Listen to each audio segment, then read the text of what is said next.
چکی ہے۔ بات یقینی ہے کہ ایک دن آنکھیں پتھرا کر رہیں گی، کوئی انکار کرنے والا انکار کرنے کی ہمت نہیں پا سکتا۔ یہ ماتھے پسینے سے بھیگ جائے تو اس کے بعد صاف نہ کر پاؤ گے، یہ منہ کھلا رہ جائے تو ڈھانچہ دوسرے باندھیں گے اور کپڑے اتارے جائیں گے ان قدموں سے، دوسرے اتارنے والے ہوں گے نیا کفن پہنے ہوا شہزادہ کہ جس زمانے میں جو اپنی چال کے اندر سمجھتا تھا کہ دنیا کے سارے قانونوں کو میں مسل ڈالوں گا، ان کا عالم یہ ہو جائے گا کہ 4 کاندھوں کے محتاج ہو کر زمین کے پیش میں اتر جائیں گے۔ لیکن یہ انتہا نہیں ہے، وہ نفی کا دستور۔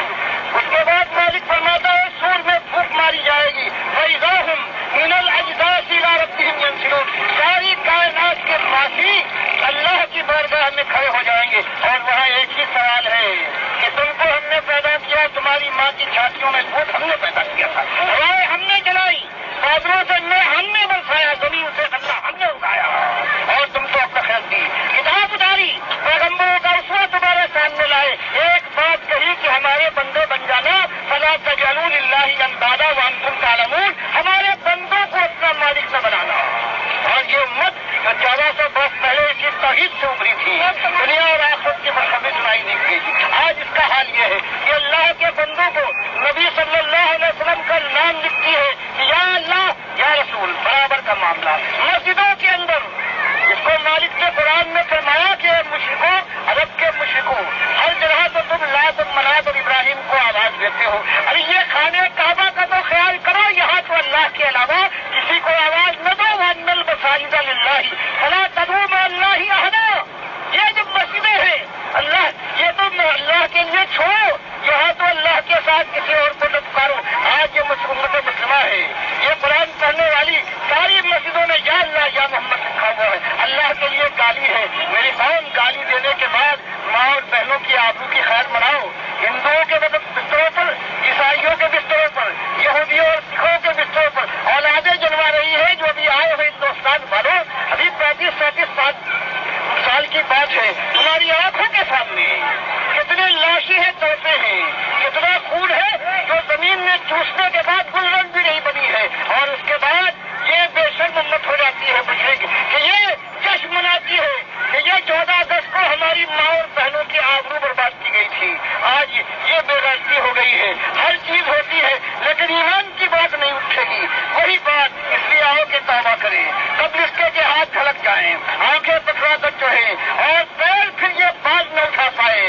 اس سے پہلے آؤ توبہ کریں کہ مالک ہر بات سے توبہ اور شرک سے سب سے پہلے توبہ، اس کے بعد جہاں اللہ توفیق دے اللہ کے سامنے جھک جاؤ۔ اللہ کے نبی سب جو کرتے تھے، راتوں کو وہ روتے تھے، داڑھی تر ہو جاتی تھی، ماتھا ٹیک دیتے تھے زمین کے اوپر، اللہ کو پکارتے تھے، جب کہیں اللہ کی یہ جو لعنت برس رہی ہے، جو اوپر سے آگ برس رہی ہے، انگارے نازل ہو رہے ہیں، تب یہ تھمیں گے اور آہستہ آہستہ پروردگار کی رحمت برسے گی، شبنم برسے گی، رحمت کی شبنم۔ اور مالک یہی فرماتا ہے وَلَوْ أَنَّ أَهْلَ الْقُرَىٰ آمَنُوا وَاتَّقَوْا لَفَتَحْنَا عَلَيْهِمْ بَرَكَاتٍ مِّنَ السَّمَاءِ وَالْأَرْضِ۔ اگر یہ دنیا والے، بستیوں والے اللہ پر ایمان لے آتے، اس کا تقویٰ اختیار کرتے، تو زمین اور آسمان کے خزانے ہم ادھیل دیتے، وَلَٰكِن كَذَّبُوا، لیکن ان ظالموں نے اقرار کیا لا الہ الا اللہ اور دوگلے ثابت ہوئے، اللہ کے ساتھ کبھی علی رضی اللہ تعالیٰ کو پکارتے ہیں، کبھی حال یہ ہے کہ 11 والے کو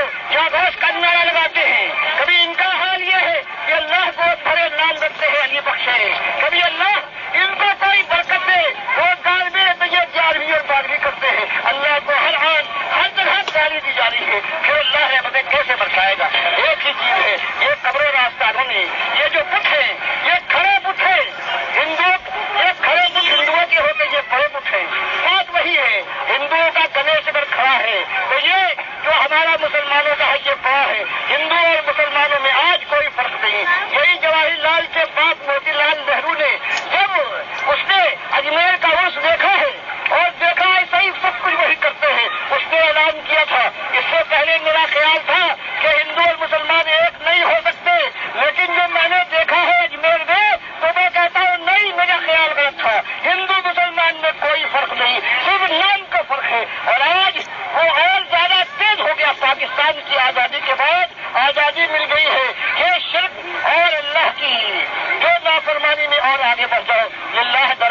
اپنوں کو، اپنے بال بچوں کو، قوم کو، دنیا والوں کو اللہ کی غضب سے دنیا میں اور آخرت کی وہ آگ جو سمٹ جائے گی تو نہ چھوڑے گی۔ اللہ مجھے بھی بچائے پروردگار اس بد انجامی سے اور سارے سننے والوں کو محفوظ کرنا۔